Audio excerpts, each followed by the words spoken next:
So we're here at the Alienware booth, and we saw something super awesome, the Steam controller, and this is Robin from Valve, showing off some of the functionality that the Steam controller can do.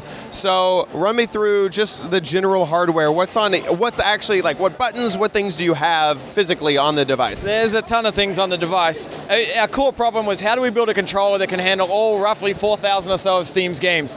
And so we knew that meant games that were expecting a controller, like an Xbox or a PlayStation controller, but also games that were built never expecting a controller, like Polybridge or something. It expects a mouse all the time. So we built this device that fundamentally is built around these two trackpads, which are incredibly versatile things. We can virtualize them into things like a joystick or a trackball or a mouse or any number of things like that. And so we have this incredibly, sort of powerful system that allows you to remap all those things, get in there, get your hands dirty, choose exactly how you want it, publish those settings so other people can try them out, and slowly the community will be able to understand how to configure for this particular game. This is the exact right thing.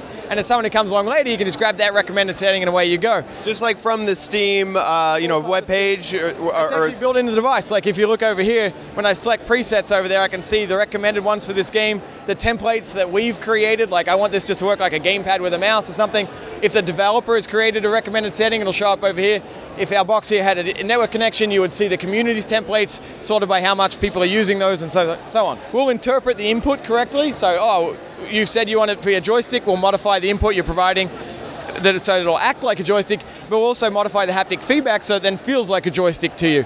So just as an example, like with the trackball, I can flick and I could feel a little bit of haptic that the ball is continuing to have inertia, but on the, say, joystick, when I get over to the edge, the camera will continue moving once I'm at the edge of the trackpad. Got it. Haptic feedback will help you feel that you're at the edge of your track, so you don't have to keep looking down, like, say, for example, like in a mobile game where you might be doing a virtual keyboard and you lose track of where your thumb is. You don't have that problem because you have this haptic feedback. Similarly, we also looked at how people were using the right view pad, the right view thumbstick, I should say. So we noticed that when people were playing, say, for example, first-person shooters, they're using the right thumbstick to control the view, and they're constantly taking their finger off that thumbstick because reload or something really important is on the buttons next to it.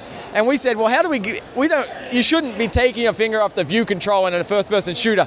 How do we make it so you don't have to do that? And so that's why we added these grips on the back. So these grips are in a really natural position while you're moving around here, and we take the common things that you might be taking your thumb off the view for, like reload or use or pick up or something like that, and we map those to the grips back there so you can very quickly get to them. We also got more value out of our triggers. They're dual stage triggers. What that means is there's a difference between the analog pull and the final click. So if you played a first-person shooter where, let's say you have an iron sights aim and a shoot separate, instead of having to have your iron sight on one and your fire on the other, you can set it up so that one trigger's squeeze does the iron sight and the final click does the fire. So you get two buttons instead of one, and it feels really natural to squeeze the trigger before you and then rapidly click fire to pull off a few shots.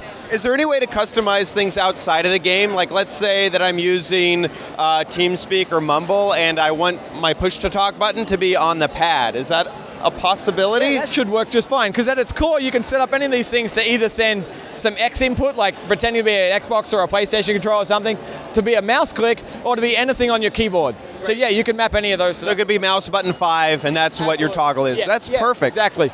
Yep. Great. Is there anything else you want to let me know about the Steam controller?